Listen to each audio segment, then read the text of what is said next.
Դիտեք առաջին ալիք Ամերիկայի հեռուստակոնտենտը։ Բաժանորդագրվեք առաջին ալիք Ամերիկայի YouTube-յան ալիքին First Channel America։ UNICEF-ը, Հայաստանի Հանրապետության առողջապահության նախարարությունը եւ հանրային հեռուստաընկերությունը ներկայացնում են։ Մեր երեխաները փաստորեն 24 ժամ այդ սրվակի մեջ են, որտեղ կամ ունեն կամ չունեն մաքուր օդի հնարավորություն, իսկ դրա ազդեցությունը երեխայի առողջության, զարգացման, ինքնազգացողության վրա իհարկե վաղուց ապացուցված է թերևս հնարավոր բոլոր գիտություններով։ Քանի որ մենք ապրում ենք շատ փոքր Հայաստանում, որ օդի աղտոտվածությունը վերջի տարիներին էլ ավելի մտահոգիչ է, մեզ բոլորիս համար, հատկապես փոքր երեխաների համար, որոնք որ բերում են հիվանդությունների էլ ավելի խորացմանը եւ բարդացմանը։ Ամենակարճ ճանապարհը այդ ուղղակի լքել այն վայրը, որտեղ ինքը իրեն այդքան էլ ապահով չի զգում եւ ավելի շատ հիվանդություններ են նրան ստիպում, որ իրեն ված գա։ Ու քանի որ մենք այնպես մի շրջան ապրել ենք, սովորաբար այնպես միշտ հիվանդանում ենք, ես փորձեցի իր համար ստեղծել, այսպես ասած, այնպիսի ֆիլտրված միջավայր, որտեղ որ մենք հիմա փորձում ենք ապրել եւ մեծանալ առողջ։ Ես որպես ծնող չեմ պատրաստվում սպասել, որ այլ մարդիկ որոշակի քայլեր ձեռնարկեն, որպեսզի իմ երեխայի մթնոլորտը ավելի որակով դառնա։ Չէ՞ որ ես հենց այսօր կարող եմ անել այն, ինչ որ կլավացնի օդը, որը մեզ շրջապատում է։ Ինչն է միավորում ֆորմալդեհիդը, ածխածնի օքսիդները, ամոնիակը, քլորը, շինարարության պատճառով առաջացած փոշին եւ նատրիում պարունակող մթերքները։ Մի փնտրեք պատասխանը հեռվում, այն մեր ու մեր երեխաների քթի տակ է։ Խոսքը մթնոլորտ աղտոտող նյութերի մասին է, որոնք անարգել հայտնվում են մեր օրգանիզմում եւ թելադրում են մեր կյանքի եւ առողջության որակը։ Ծնողական ժողովում այսօր խոսելու ենք մեր մեծ ու փոքր միջավայրերի աղտոտվածության եւ այդ անտեսանելի հրեշի դեմ տեսանելի արդյունք ապահովող միջոցների մասին։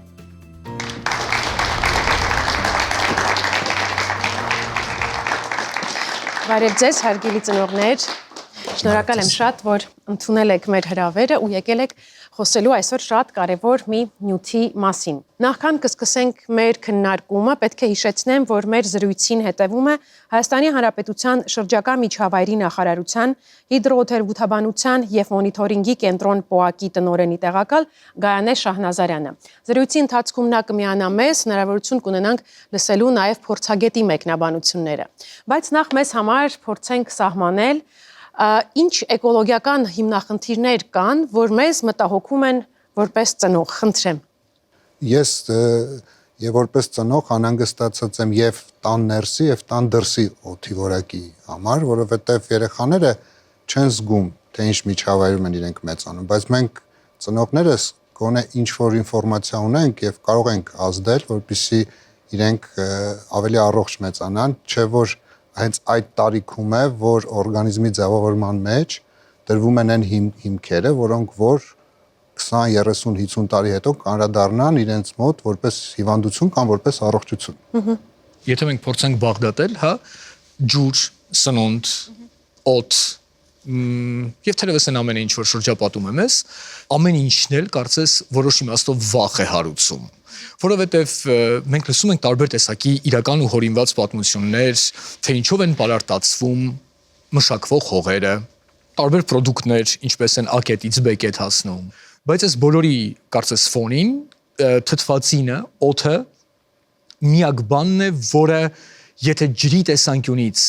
պայմանական, հա, դու կասես, լավ, ես գնում եմ շշալցված ջուր, որովհետև սա անցել է որոշակի մասնագիտական փորձաքննություն, նրանից կգնեմ այս կամ այն պրոդուկտը, որովհետև վստահ եմ դրա ծագման մասին, ապա օդի պարագայում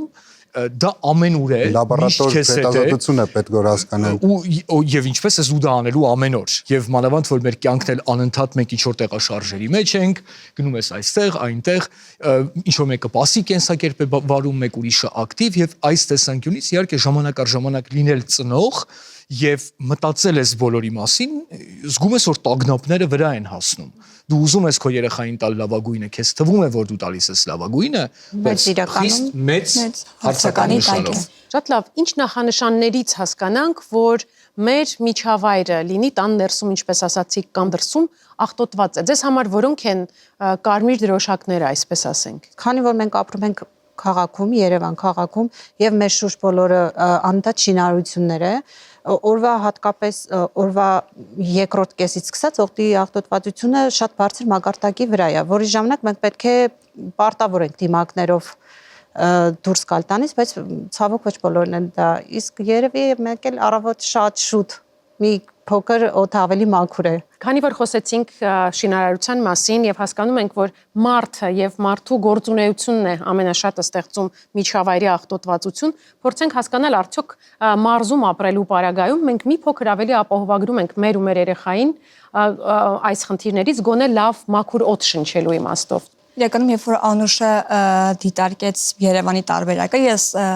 կուզեի զուգահեռ տանել ու ասել, թե Լոռիում ինչ է կատարվում։ 4 տարի բնակվում եմ իմ ընտանիքի հետ Լոռու մարզի Դեպետ գյուղում։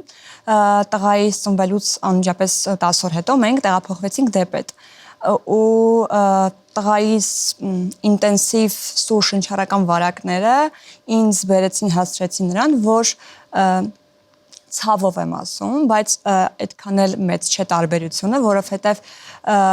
Լոռվա ճանապարհը դեպի Ալավերի տանող այդ բեռնատար մեքենաները, թափոնները, մենք այդ նույնը շնչում ենք եւ զուգահեռ նաեւ գյուղում, որ փայտ են վառում, խոտ են վառում, դրսում այդ օդ հետ նույն աղտոտվածության մակարդակը բարձր է ու ամեն անգամ պատոհանագոք մաքրելով զգում ենք թե ինչքան շատ է այդ ամեն ինչը, թեպետ երևի այդ կանաչը մի քիչ մեզ մխիթարում, որ պետք է մենք քիչ լավատեսորեն մոտենանք ու գործունեություն ծավալենք, որպեսզի ավելի լավ լինի այնտեղ։ Ոտի աղտոտվածությունը մի շարք պատճառներով է պայմանավորված եւ գյուղական համայնքներում մեծ ազդեցություն ունի նաեւ ինչ վառելիք է դայնում իրենց վառարաններում եւ դա ոչ միայն Հայաստանում է խնդիր, այլ նաեւ եվրոպական շատ երկրների գյուղական վայրերում ոտի աղտոտվածությունը գյուղական վայրերում փոշմաներ մասնիկներով բավականին բարձր տոկոս է կազմում եւ դրա համար համաշխարհային առողջապահական կազմակերպությունը մեծ ջանքեր է գործադրում, որպեսզի ուշադրություն սևեռի գյուղական համայնքներում օդի աղտոտվածության նվազեցման ուղղությամբ։ Առաջին ալիքի լուսամուտներից Նորքի բարձունքից երևում է Երևանի հրաշալի համայնապատկեր, բայց որպես կանոն այն ծածկված է ինչ-որ շղարշով։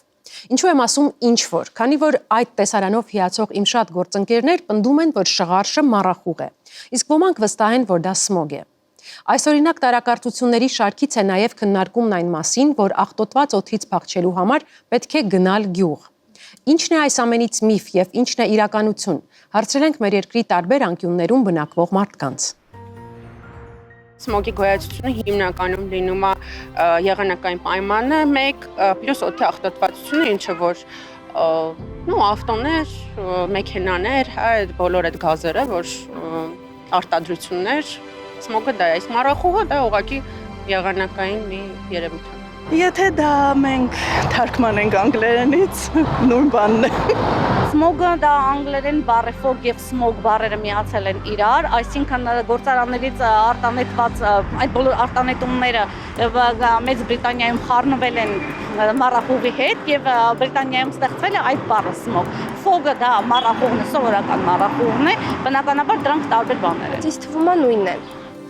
Իհարկե միֆ է, քանի որ մառախուղը դա պարզապես ջրի կաթիլների կուտակումն է, այսպես ասած օդում, իսկ սմոգը իրենից ներկայացնում է վնասակար աղտոտող նյութերի կուտակումը մթնոլորտում, ու մառախուղը միայն տեսքով կարող է սմոգին նման լինել, սակայն սմոգը մառախուղից տարբերվում է նրանով, որ ինքը իր մեջ ներառում է եւ մառախուղ եւ ծուխ, այսպես ասած, այսինքն նրա մեջ կարող են տարբեր գազեր լինել, փոշմաններ մասնիկներ լինել եւ նաեւ շատ հաճախ կարող է սմոգը գույն ունենալ, ծանր հոտ ունենալ։ Ես ապրում եմ գյուղում եւ շատ մարդկային գործոններից ելնելով մենք օդ աղտոտում ենք, որ չպետք է անենք։ Նույն թափոնները, նույնիսկ այն պոպոկի ծառերի տերևները, որ թափվում է այրում ենք, մենք աղտոտում ենք, վնասում ենք օդը։ Եթե օրինակ խոսենք Ալավերդի մոտ գյուղերին, բարձա աղտոտված է մի բան էլ ավել, բայց եթե մի քիչ ավելի ուրիշ մարզերի մասին է խոսքը գնում, միգուցե եւ ոչ, բայց դե գիտեմ, որ Երևանն է սարսափելի աղտոտված համարվում աշնան ամիսներին, հա, երբ որ տերևաթափա ամբողջ Արարատյան մարզը ուղղակի sense հեղեղված այդ անհանրային ուղղակի այնտեղ շնչել, իսկ այնտեղի ինդեքսը այդ աղտոտվածություն շատ ահավոր է։ Մթնոլորտը ընդհանրապես աղտոտված է, ուղղակի գյուղական համայնքն որտեղ ավելի շատ բուսակալություն կա եւ համեմատաբար քաղաքայինի մաքուր կլինի։ Ինձ թվում է միֆ է, որովհետեւ գյուղերում օդը չի կարող աղտոտվի։ որովհետև այնտեղ չկան զավոդներ, չկան աղտոտող ինչ-որ միջոցներ։ Իրականություն է, որովհետև գյուղական բնակավայրերում եւս օդը կարող է աղտոտված լինել, պայմանավորված տարբեր գործոններով։ Աղտոտման աղբյուրները տարբեր են, հիմնականում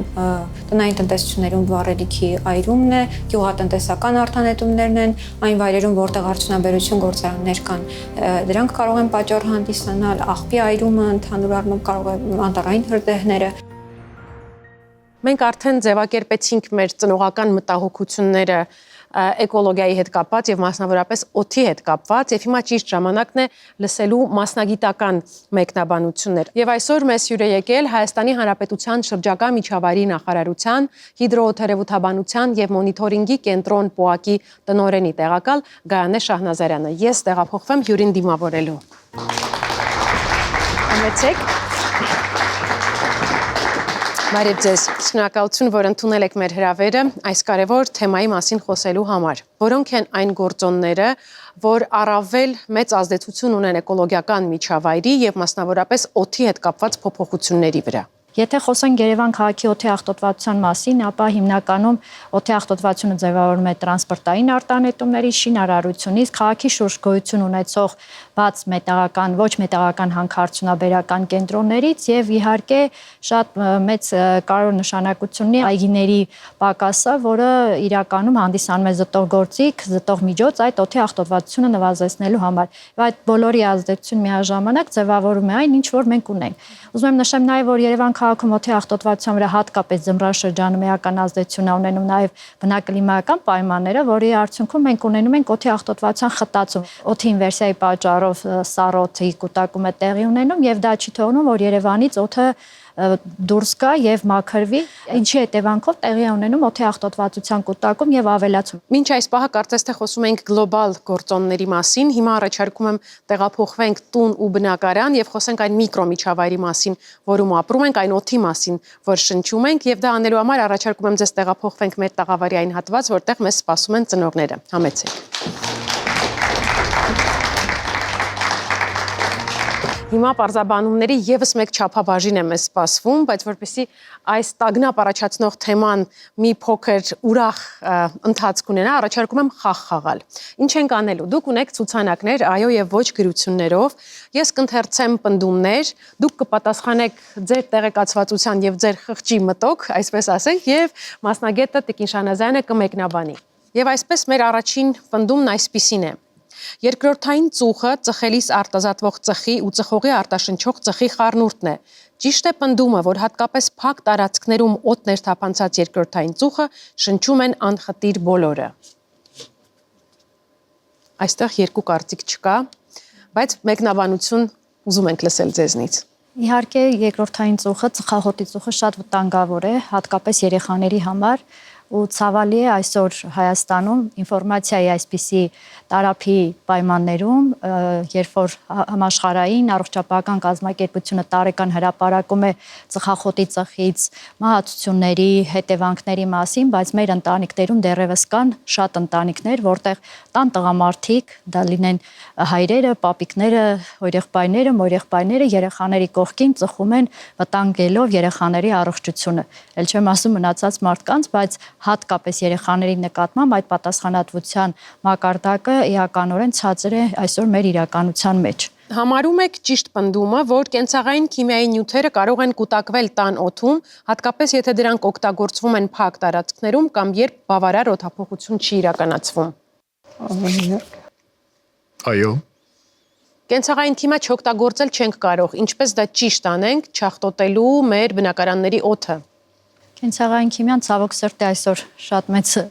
դեր ունի մեր կյանքի մեջ եւ այդ նյութերը, որոնք մենք օգտագործում ենք, մի քիչ մասնագիտորեն բացատրեմ, իրենց մեջ պարունակում են ցնդելի օրգանական միացություններ, որոնց քանակությունը, երբ որ ինչ-որ մակարդակից բարձրանում է, դա այդ էական ազդեցություն է ունենում մեր առողջության վրա։ Տարաների վրա հստակ ցուցումներ կա, ինչպես օգտագործել այդպիսի նյութերը եւ նաեւ օգտագործելուց հետո մենք եթե զգում ենք, որ հոտի կուտակում առաջին հերթին, քանի որ քիմիական նյութերը մենք չենք տեսնում, բայց գոնե հոտի ձևով որոշ երբ որ կոնցենտրացիայի է Նույնիսկ հասնում, հաճելի հոտերի մասին է, չէ՞, խոսքը, օրինակ լվացքի հեղուկի հաճելի հոտը, ինքը վտանգ պարունակում է։ Հաճելի հոտերը դրանք լրացուցիչ ավելացրած հավելանյութեր են, որոնք չեն քողարկում այդ քիմիայի արկայությունը տվյալ միջոցներում, որոնք որ արտանետվում են մթնոլորտ։ Եվ պետք է հաճախակի օդափոխել, եթե այդպիսի գործողություններ է արվում տանը, պետք է հաճախակի օդափոխել եւ տանը օգտագործել օդափոխման համակարգ, նույն գազօջախների վրա տեղադրված այդ օդափոխիչ համակարգերը,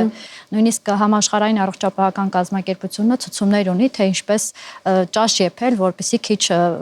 աղտոտվածություն ստեղծել, օրինակ գազի, եթե կան 4 աղբյուրներ, ապա հետևի աղբյուրում եփել, որպեսզի հնարավորինս այդ օդափոխիչ համակարգը ավելի հեշտ տանի օդի աղտոտվածությունը, նման ցուցումներ էլ կա եւ իհարկե շատ կարեւոր է, որպեսզի մենք այդ process-ի ընթացքում երեխաներին հնարավորինս հեռու պահենք, եթե գիտենք, որ այրվող ճար կամ նմանատիպ բաներ կա խոհանոցում, որպեսզի քիչ վնասեն երեխաներին։ Շատ լավ, եւս մեկ հարց ունենք, համաձայն եք պնդմանը, որ բուրավետ նյութերը, սպրեյերը, մոմերը, ռիտուալային փայտիկները, դիֆուզորները բացարձակ անվտանգ են մարդու առողջության համար։ Բացարձակ անվտանգ ոչ չեն։ Իրականում երևի թե քողարկվում է այդ անուշաբույր հոտերը, հենց այդ վնասակարությունը ինքը քողարկում է։ Ցանկացած այդպիսի միջոց իր մեջ պարունակում է քիմիական նյութ, ցավոք սրտի, մենք այսօր ամեն ինչը մեր շուրջը պատրաստված է քիմիայից, իսկ քիմիան ինքը եթե որոշակի քանակությունից բարձր է լինում, ինքը ազդում է մեր առողջության վրա։ Ուղղակի երբ որ նման միջոցներ են կիրառվում, օդափոխությունը տանը մեծացնել, որպեսզի կոնկրետ լոկալ տարածքում կուտակում չլինի եւ ազդեցություն չունի, որտեղ ընտանիքի անդամները եւս տարբեր զգայունություն ունեն օդի աղտոտվածության նկատմամբ, հնարավոր է շնչառական խնդիրներ ունեն եւ առողջական վիճակի ձեռներով մեկը ավելի զգայուն է օդի աղտոտվածության նկատմամբ, մյուսը պակաս զգայուն է եւ պետք է ուղղակի պահել օդափոխությունը պատշաճ մակարդակի վրա, խուսափելով ավելորդ հետևանքներից։ Եվս մեկ հարց, արդարացի է արդյոք պնդումը, որ տան արկա մակերեսների, այսինքն հատակ, կահույք, պատեր, խոնավ մաքրումը էականորեն նվազեցնում է փոշու կուտակումը եւ դրանից բխող անցանկալի հետևանքները։ Մաքրեցինք թաց շորով, արդյոք մեզ ապահովագրում ենք ինչ-որ բանից։ Իհարկե միայն թաց շորով մաքրումը չի վերացնում բոլոր խնդիրները, պետք է օգտագործենք փոշեկուլել, որը ավելի խորը հավաքում է փոշի, բայց այ փոշեկուլը օգտագործելու պարագայում, եթե փոշեկուլի որակը այնպեսին չի, որ ֆիլտրերը նորմալ աշխատեն, որովհետև մենք այնտեղ ունենում ենք մեծ փոշու կլանում, բայց հակառակ մասից մենք մթնոլորտ ենք արտանետում զգալի քանակության մանր փոշի եւ նման պարագայում, եթե հատկապես գիտենք, որ փոշեկուլը լավ չի, որակը այնպեսին չի, որ ապահովի համապատասխան մաքրություն, պետք է օգտագործենք լաթեր եւ խոնավ լաթեր, բայց ոչ այնքան խոնավեցնելով, որովհետեւ այդ խոնավ, կեղտոտ խոնավ միջավայրը եւս ինքը ստեղծում է միջավայր է ստեղծում դրա վրա նաեւ ոչ միայն քիմիական աղտոտվածության, այլ միջավայր, որտեղ կարող են առաջանալ նաեւ կենսաբանական մանրէներ, սպորներ եւ այլն, որոնք հետևանք են։ Դրա համար պետք է նույն խալու վրա, երբ որ խոնավ շորով մաքրում ենք, պետք է վստահ լինենք, որ շատ խոնավություն չենք ստեղծում, որովհետև սնկեր են առաջանում եւ տարբեր վարակի աղբյուրներ են հանդիսանում եւ պետք է նաեւ հասկանալ, որ խալին եւ մնացած հատակին նստած այդ փոշին ամենառաջինը վնասում են մեր երեխաները, հատկապես փոքր երեխաները եւ ավելի զգուշավոր հասկանալ, որ այդ մաքրությամբ չենք ստեղծել լրացուցիչ աղտոտվածություն, հեռացրել ենք այն բոլոր աղտոտվածությունը, որը առկա է եղել։ Դե այն որ տանդ կա գորգ եւ երեխա, դա արդեն վտանգավոր կարծես կոմբինացիա է, այո, համադրություն է։ Ուղղակի պետք է մտածված անել։ Երկուսից մեկից պետք է։ Երկուսից մեկը, այո, կամ երեխան կամ գորգը։ Օդի խնդիրների մասին խոսելով, շատ մարդիկ գտնում են, որ ելքերից մեկը տանը օդը ֆիլտրող սարք ունենալն է։ Հիմա հարցը այսպիսին է. համաձայն եք, որ փակ տարածքներում օդի աղտոտվածության դեմ պայքարող ամենաարդյունավետ միջոցը օդը մաքրող սարքերն են։ Կամ օդը խոնավեցնող։ Չնայած որ դա նույն բանը չէ։ կան չկողմնորոշված ծնողներ եւ կան միանշանակ Չեմ հավատում, պնդումներ։ ուղղակի։ Մեզ պետք է ձեր մեկնաբանությունը։ Այստեղ պետք է շատ զգուշ լինել այդ զտիչները ընտրելուց, որովհետև ցանկացած այդպիսի համակարգ պետք է նպատակային ֆիլտրեր պարունակի իրեն մեջ։ Այդ ֆիլտրերը տարբեր տեսակ են լինում։ Ֆիլտրերի մի տեսակը զտում են միայն փոշին, ֆիլտրերի կան ավելի լավ ֆիլտրեր, որոնք պարունակում են իրենց մեջ ածխածին եւ այլ նյութեր, որոնք իրենց մեջ կլանում են նաեւ գազերը եւ նաեւ խոնավեցնող ֆիլտրեր կան, որ իրենց հետ նաեւ խոնավացնում են օդը եւ դրանք պետք է լինեն լավ որակի եւ այդ ֆիլտրերը հաճախակի փոխել եւ եթե մենք այդ ամեն ինչը չենք իրականացնում զուտ միայն գործիք ենք տեղադրում մեր տանը եւ մտածում ենք որ այդ գործիքով ամեն ինչ փրկում ենք դա սխալ թույլ կարծիք է դա իրոք շատ կարեւոր միջոց է օդի աղտոտվածություն նվազեցնելու համար բայց պետք է ճիշտ ընտրություն կատարել Տիկին Շանազարյան շնորհակալ ենք շատ որ այսօր միացաք այս կարեւոր քննարկմանը շատ կարեւոր մտքեր հնչեցին որոնք օգտակար կլինեն մեր ծնողավարման գործում կամ մեր գիտակցված էկոլոգիական վարկ ցուցաբերելու համար շնորհակալ եմ Ես եմ շնորհակալ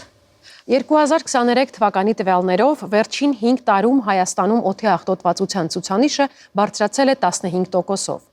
Մի շարք մեծ ու փոքր քաղաքներում փոշու պարունակությունը գերազանցում է սահմանային թույլատրելի մակարդակը։ Մասնագետների խոսքով պատճառները մի քանիսն են. կանաչապատ տարածքների ոչնչացում, տրանսպորտի արտանետումներ, աղբի կուտակումներ, շինարարություն, հանքերի շահագործում եւ այլն։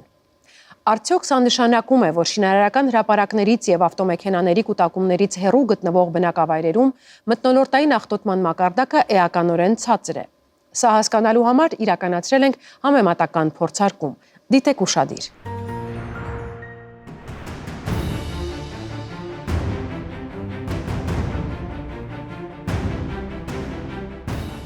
Հիմա գտնվում ենք Սևանի ափամերձ տարածքում, մասնարապես թերակղզուց դեպի արևմտյան հատված այդ ուղղությամբ ափամերձ տարածքում տեղադրված օդի աղտոտվածության աստիճանը որոշող սարքի մոտ, ասեմ որ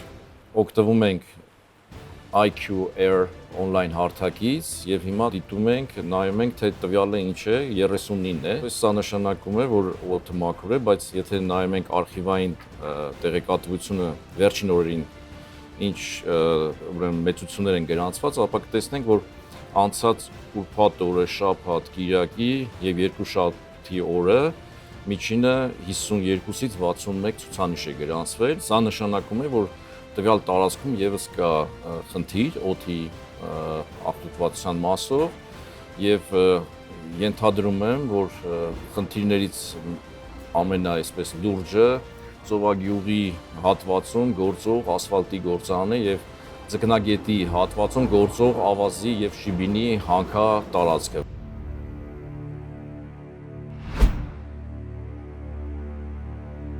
Հիմա գտնվում ենք Ծաղկաձոր քաղաքում շվեյցարական այդ կայքի նույն սարքի տվյալներն ենք ուսումնասիրում այս պահին այստեղ 0 ուրեմն մեծություն է ցույց տալիս PM2.5-ը իհարկե տեղումնաշատ մայիսից հետո իհարկե փոշու նստեցումը բավականին լուրջ ազդել է այս ցուցանիշի վրա Եվ հիմա մենք այստեղ տեսնում ենք իդեալական պայմաններ, օդային ավազանը բավականին մաքուր է։ Հավելվածը, որը ներկայացվեց Սևանում եւ Ծաղկաձորում, որտեղ on-line ռեժիմով անընդհատ թարմացվում են սենսորների ուրեմն գրանցող մեծությունները, բացի շվեյցարական ինտերակտիվ հարթակից IQ Air.com-ից կան եւս այլ տարբերակներ որոնք հասանել են եւ մեկը մյուսին լրացնում է այսպես ասած, բայց եթե հարց առաջանա դրանց ուրեմն տարբերությունները նույն կետի վերաբերյալ, ասեմ որ համարյա համաժամանակ իրենք գրանցում են միևնույն այսպես ցուցանիշներ, մեծություններ։ Երևանում մասնավորապես դեպի Բագրևանդ հատվածում դիտվեց բարձր մակարդակ, այստեղ հավելվածը բացել եմ եւ երևում է օրվա ընթացքում որ կարմիրով գրաֆիկայի վրա ինքը հստակ արձանագրվել է որ ֆոնային թռիչք կա դա նշանակում է նույնիսկ այդ հանգամանքները այն է որ հիմա լեռնահովտային քամիները մաքրում են Երևանը վնասակար նյութերով հարստացված օդային զանգվածներից, պլյուս գարնանային տեղումները, որոնք եւս բավականին օգնում են, դրան պլյուս կանաչ զանգվածը, բոլոր ծառերը բացվել են, թփերը եւ այլն, եւ դրանք եւս ֆիլտրող հատկություն ունեն։ Եթե հիմա դիտարկենք PM2.5-ի ցուցանիշի մեծությունը, ապա այն օրվա ընթացքում այսօր կենտրոնում, կոնկրետ փոքր կենտրոնում Երևանը ինքը լավից մի փոքր տատանվում է դեպի դեղին ֆոնայինը, այսինքն 50-ից 100-ի սահմանը, այսինքն խոցելի լուրջ առողջական խնդիր ունեցող մարդկանց համար դա վտանգավոր է, բայց ոչ բոլոր խմբերի համար։ Մարդիկ, որոնք որ ակտիվ կյանքով են զբաղված, առավոտյան վազում են կամ երեկոյան հեծանիվ են քշում եւ այլն, երեխաներին տանում են զբոսանքի, պետք է փորձեն հետեւել գոնե այս հարթակներին, այս ինտերնետով հասանելի կայքերին, տեսնեն հետեւյալ պահին ինչ վիճակը, նույնիսկ այնտեղ ձմեռվա ընթացքում նշվում էր օրեր կար, որ ասում են առանց դիմակ համապատասխան դիմակների, չէ, չի կարելի դուրս գալ։ Որ մնաց վազել, չէ, ակտիվ շնչառություն կամ հեծանիվ քշել կամ երեխային հանել այդ ժամին դուրս, չէ, մանտալու։ Դրա համար պետք է հետևել եւ փորձել գոնե այդ ամբողջ բանի մեջ, այդ սահմանափակումների մեջ փորձել այսպես լուրջ խնդիրներ չառաջացնել իրենց առողջության համար։ Գիտակցաբար եւ անգիտակցաբար մենք ներգործում ենք մեզ շրջապատող աշխարհի վրա, փոխելով կլիման, ազդելով կյանքի տևողության եւ որակի վրա։ Այս ամենի գիտակցումը ծնում է տագնապներ։ Մենք հատկապես վախենում ենք մեր երեխաների առողջության համար։ Ինչպես է մթնոլորտի աղտոտվածությունը անդրադառնում երեխաների աճի եւ զարգացման վրա, եւ ամենակարևորը, արդյոք հնարավոր է մեղմել վտանգը ու ինչպես։ Քննարկումը շարունակելու եմ Հայաստանի Հանրապետության առողջապահության նախարարության ընտանեկան բժշկության գծով խորհրդատու, կարդիոմեդ ընտանեկան բժշկության կենտրոնի տնօրեն, ընտանեկան բժիշկ սրտաբան Սամվել Հայրումյանի հետ։ Բարև ձեզ, շնորհակալություն, որ միացել եք մեր քննարկմանը։ Պետք է խնդրեմ ձեր մասնագիտական պարզաբանումն առայն, թե ինչպես է մթնոլորտի եւ հատկապես օդի աղտոտվածությունը ազդում երեխաների վրա, ինչու եւ ինչպես։ Օդի աղտոտվածության պարագայում կան խոշոր մասնիկներ եւ մանր մասնիկներ եւ ավելի խոշոր մասնիկները անմիջապես կարող են առաջացնել շնչառական ուղիների ալերգիկ ռեակցիաներ, բորբոքային պրոցեսներ, այսինքն նպաստել շնչառական հիվանդությունների առաջացմանը, այդ թվում եւ բրոնխիալ ասթմային, իսկ ավելի մանր մասնիկները, որոնք ներծծվում են արյան մեջ եւ դրանք կարող են տարածվել օրգանիզմում եւ առաջացնել տարբեր հիվանդություններ, մասնավորապես նյարդային համակարգի հետ կապված, էլի շնչառական համակարգի հետ կապված, ընդ որում նման խնդիրներ առաջանում են ընդհանուր արգանդային կյանքի ընթացքում, այսինքն այդ ազդող վնասակար նյութերը ազդելով հղի առողջության վրա կարող են նպաստել զարգացման արատների, տարբեր հիվանդությունների, վաղաժամ ծննդաբերության, քիչ քաշով ծնունդների, որոնք իրենց հետագա հետևանքներն են դրսևորելու։ Եթե ինչ-որ խնդրով գալիս ենք բժշկի մոտ եւ եզրահանգումն այն է, որ պատճառը օդի աղտոտվածությունն է, արդյոք բժիշկը մեզ կասի դրա մասին, թե պարզապես կկենտրոնանա աղտորոշման եւ բուժման վրա։ Բժիշկը պետք է նշի հնարավոր պատճառներ, որոնցից կարող է ամենագլխավորներից մեկը լինել օդի աղտոտվածությունը եւ նաեւ խորհուրդներ տա դրա դեմ կանխարգելիչ միջոցառումների վերաբերյալ։ Փորձենք հենց կանխարգելման մասին հիմա խոսել, ինչ անենք, ինչպես ապահովենք առողջ միջավայր երեխայի համար, որպեսզի էկոլոգիական ինչ-ինչ գործոններ չազդեն երեխայի ձևավորման վրա, երեխայի առողջության վրա։ Առաջերտին, եթե օդի աղտոտվածությունը պայմանավորված է շինարական աշխատանքներով, հնարավորինս խուսափել աշխատանքային այդ ժամերին երեխաներին բաց թողնել մաքուր օդ եւ նաեւ քամիների ժամանակ, իսկ եթե ստիպված պետք է դա արվի, ասենք դպրոց կամ մանկապարտեզ տանելիս, գոնե կարող են կրել դիմակներ, որոնք բավականաչափ կարող են պաշտպանել, եթե այլ ճանապարհ չկա։ Կանխարգելման եղանակներից նաև հնարավորինս պահել տան միջավայրը գոնե մաքուր, մաքրող ֆիլտրեր տեղադրել, եթե կան որակյալ նման ֆիլտրեր, Եվ էլի հնարավորինս եթե կա հնարավորություն ավելի հեռու բնակություն հաստատել արդյունաբերական կենտրոններից հեռու աղբի կուտակման կենտրոններից հեռու, որպեսզի դրանք չնպաստեն այդ առողջության վնասման։ Եվ որպես մեր զրույցի ամփոփում, խնդրում եմ ասացեք դուք որպես սրտաբան եւ ընտանեկան բժիշկ, ինչպիսի հիմնական հորդոր եք ուղղում ձեր բուժառուներին օդի հետ կապված։ Բուժառուներին, եթե իրենցից ինչ-որ բան կախված է, փաստորեն դա ավելի շատ կախված է վերահսկող մարմիններից, որոնք պետք է ավելի խիստ հսկեն ստանդարտները եւ շինարական աշխատանքներում եւ արդյունաբերության մեջ եւ տրանսպորտը, որ փոխարինվի էկոլոգիապես մաքուր այդ էլեկտրական շարժիչով մեքենաներով եւ այլն, իսկ կոնկրետ անձնական մակարդակով խիստ հետևելով բժշկի խորհուրդներին, հիգիենայի կանոնների պահպանում, մաքրության պահպանում, օդի խոնավության պահպանում, դրանք այդ ամենը կնպաստի նշված հիվանդությունների կանխարգելմանը։ Շնորհակալ եմ պարոն Հայրումյան ձեր մասնագիտական մեկնաբանությունների համար։ Ձեզ սպասում են ձեր բուժառուները, իսկ ինձ մեր ծնողները հրաժեշտ եմ տալիս ձեզ եւ միանում եմ նրանց ամենայն բարիք։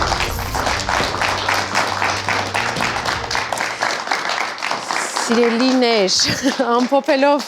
այսօր ասվածն ու լսվածը իհարկե մարդ ուզում է վաճառել իր բնակարանը քաղաքում եւ տեղակայվել ինչ որտեղ սարի կատարին, բայց ասում են, որ դա էլ ոչ միշտ է փրկում։ Փորձենք դուրս բերել այն կարևոր սկզբունքները, որոնք կօգնեն մեզ մի փոքր ավելի անվտանգ եւ մաքուր դարձնել մեր երեխայի միջավայրը, խնդրեմ Սվետլանա։ Ինչ կառաջարկեք։ Ըստից պետք է երեխաներին չհանել դուրս այն ժամանակ, երբ որ դրսում օդի աղտոտվածության մակարդակը բարձր է գտնվում, դեռևս ակտուալ է լինում ապրել բնության գրկում եւ սիրել ու պահպանել բնությունը։ Շատ լավ, Գոր, ձեր տարբերակը։ Այո, սկսենք մեզնից ու լավագույնը ինչ կարող է յուրաքանչյուր հաշվի առնենք, որ մեծամասամբ ծխում են տղամարդիկ տանը, կամ ես ուզում եմ գոնե հավատալ դրան, որ դա այդպես է, սկսենք նրանից, որ չծխենք մեր երեխաների ներկայությամբ, չծխենք փակ տարածքներում, հղիների ներկայությամբ չծխել եւ չհուսադրենք մեզ նրանով, որ դուրս եկա պատշգամբ ծխեցի ու վերադարձա, որովհետեւ ապացուցված հանգամանք է, որ ծխելուց հետո մոտավորապես 2 ժամ մարդու թոքերից դեռ շարունակում են այդ արտազատումները դուրս գալ։ Այսինքն, եթե դու ծխել ես պատշգամբում, վերադարձել ես ու գրկել ես քո երեխային եւ շփվում ես նրա հետ, գրկում ես, համբուրում ես, խոսում ես նրա հետ, դու շարունակում ես նրան տալ քո օրգանիզմում ամբարված վնասակար նյութերը։ Անուշ, ինչ եք տանում այսօր ձեզ հետ որպես կարևոր սկզբունք, որը նաեւ կիրառելի է առօրյայում ու կենցաղում։ Այսօրվա հաղորդումից հետո ավելի ինձ մտահոգեց օդի աղտոտվածության կապված խնդիրները։ Իհարկե բոլորս պետք է շատ ուշադիր լինենք մեր երեխաների հետ կապված, նաև բնակարանում մենք բոլորս մարկենցիկի զոհ ենք դարձել, այսօր բոլորս գնում ենք հոտավետ թե մոմերը, թե հատուկ փայտիկները, որոնք որ դնում ենք եւ իրանք անուշ հոտեր են դրանք, նույնպես ինձ թվում է օդի քողարկում է ուղղակի օդի աղտոտվածությունը մեր բնակարանում, չգիտեմ, հանրային վայրերում շատ ուշադիր պետք է լինել նաև կենցաղային հարցերում, երբ որ մենք վերցնում ենք անուշաբույր լվացքի համար նախատեսված միջոցները։ Դրանք նույնպես քողարկում են շորի միջոցով ենք, արդյոք այս միջոցը մեզ պետք է իսկապես վերցնենք եւ վերցնենք ամենաանհրաժեշտները սկսած օճառից։ Ես մտածում եմ, որ տուն կառուցելուց կամ վերանորոգելուց անպայման որպես ինժեներական կարևորագույն համակարգ պետք է դիմենք մասնագետներին, որ օդափոխության թե բնական, թե ստիպողական համակարգերը հաշվարկելով ճիշտ տեղադրեն։ Բացի դրանից նախապատվություն տանք էլեկտրական սարքերին, վառարաններին, նախապատվություն տանք այն սարքերին, որոնք չունեն այրում, չունեն այդ արտանետումը եւ այդ թվում էլեկտրոմոբիլները։ Ես ինքս վարում եմ էլեկտրոմոբիլ եւ առավոտյան, երբ որ երեխաներին տանում եմ դպրոց, կարիք չկա տաքացնելու եւ այդ սկզբի տված ծուխը շնչելու։ Իրանք մաքուր տաք մեքենա նստում շարժվում են։ Մենակ դրա համար արժի վարել, բայց շատ դեպքերում ավտոմեքենաների աղտոտվածությունը ամենաշատն է, որ մեր վրա ազդում է եւ մենք անմիջապես շնչում ենք։ Դրա համար, երբ որ նախապատվություն տանք էլեկտրական սարքերին, ինչ որ չափով կպակասեցնենք այդ կեղտոտվածությունը եւ երեխաների ապագան ավելի պարզ եւ մաքուր կլինի։ Ես էլ իմ տարբերակն առաջարկեմ, կարծում եմ իրավիճակը ճիշտ գնահատելու համար մենք պետք է մեզ համար նաև մշակույթ ու սովորություն դարձնենք օդի մաքրությունը չափելը։ Մի բան, որը մեր կենցաղում կարծես թե չկա, բայց հիմական համապատասխան հավելվածներ, սարքեր, որոնք թույլ կտան մեզ կողմնորոշվել արդյոք այն միջավայրում, որտեղ մենք գտնվում ենք, իսկապես օդը մաքուր է եւ վնաս չի հասցնում, թե ոչ։ Այսինքն չափենք եւ հետո համապատասխան միջոցներ կիրառենք։ Այսօր շատ ուղղություններով գնաց մեր զրույցը եւ մեզ այն յուրաքանչյուր առաջարկեց իր տարբերակները, լսեցինք մասնագետներին, կարծում եմ մեզ դիտողների համար շատ արժեքավոր զրույց էր սա։ Այսօր բոլորս հետամուտ լինենք մեր երեխաների միջավայրը ավելի ապահով, մաքուր ու առողջ դարձնելու հարցում։ Շնորհակալ եմ ձեր ժամանակի ու մասնակցության համար։ Մենք կհանդիպենք հաջորդ ծնողական ժողովում։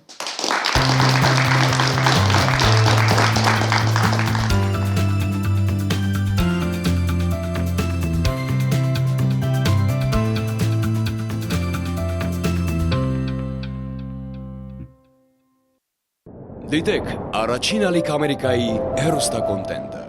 Բաժանորդագրվեք առաջին ալիք Ամերիկայի YouTube-յան ալիքին First Channel America։